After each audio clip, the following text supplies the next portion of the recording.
Assalamualaikum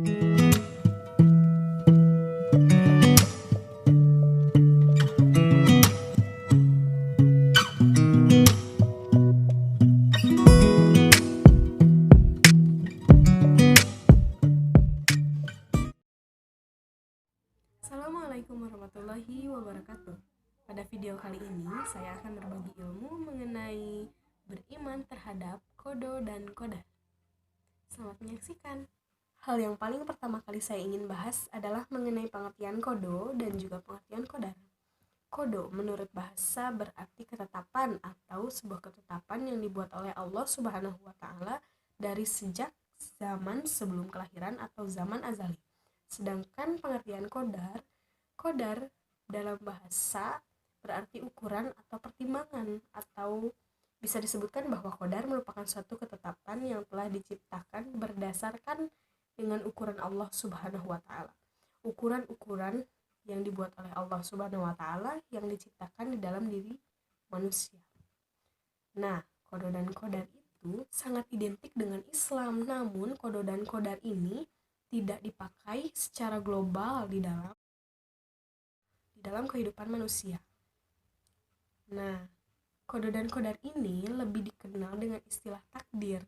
Takdir sendiri tidak mutlak hanya satu. Takdir juga dibagi menjadi dua, yaitu takdir mubrom dan juga takdir mu'alaq. Takdir mubrom adalah takdir yang telah ditentukan oleh Allah Subhanahu wa Ta'ala. Takdir mubrom ini tidak dapat dirubah, dan takdir mubrom ini merupakan takdir yang telah ditentukan sejak zaman azali, seperti jodoh, umur, rezeki. Adapun yang disebut dengan takdir mu'alaq, yaitu takdir yang bisa dirubah dengan ikhtiar manusia. Contohnya adalah orang yang sakit berikhtiar untuk menjadi sembuh. Itu termasuk ke dalam takdir mu'alaq.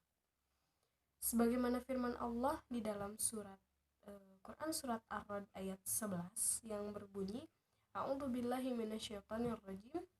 Innallaha la yughayyiru ma biqaumin hatta yughayyiru ma bi anfusihim.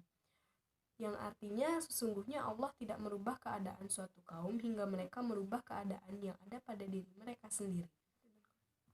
Lalu, apakah kita harus beriman kepada kodo dan kodar?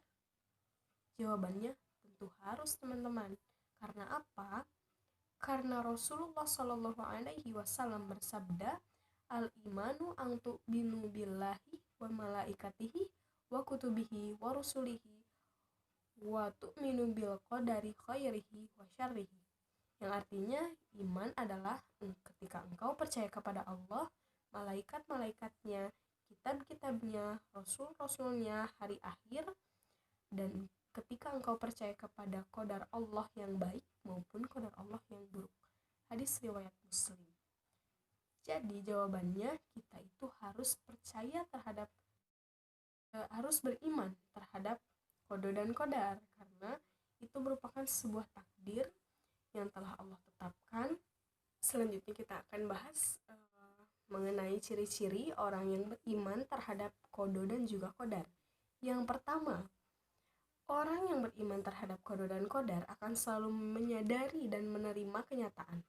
Contohnya, seorang perempuan harus menyadari dan harus menerima kenyataan bahwa dirinya telah ditakdirkan oleh Allah menjadi seorang perempuan. Dia wajib menutup auratnya, seperti itu. Yang kedua, dia harus senantiasa bersikap sabar. Karena apa? Karena seseorang yang memiliki sifat sabar itu membuktikan bahwa dirinya menerima takdir-takdir Allah. Dia menerima takdir Allah dengan sabar, yakin bahwa Allah sudah menentukan sesuatunya sesuai ukurannya dan sesuai dengan kadarnya. Allah tahu apa yang dibutuhkan manusia dan Allah pun tahu apa yang hanya diinginkan oleh manusia. Jadi kita harus sabar, kita harus menerima apa yang Allah tentukan, seperti itu. Yang ketiga adalah rajin berusaha, tidak mudah menyerah, dan juga bersikap optimis. Kenapa? Karena kita harus yakin pada diri kita.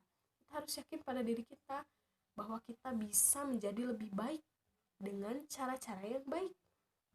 Seperti contohnya orang tadi, orang yang sakit, dia berikhtiar untuk berikhtiar terus menjadi lebih baik. Dia ingin menjadi sembuh. Itu merupakan salah satu ikhtiar dia dan usaha dia di dalam mencari pengobatan atau menjadi sembuh. Atau di dalam contoh lain, orang yang memiliki kemampuan yang kurang rendah, ia akan rajin berusaha, dia akan rajin dan dia akan selalu beroptimis bahwa ia akan bisa, ia akan menjadi seseorang yang berguna seperti itu.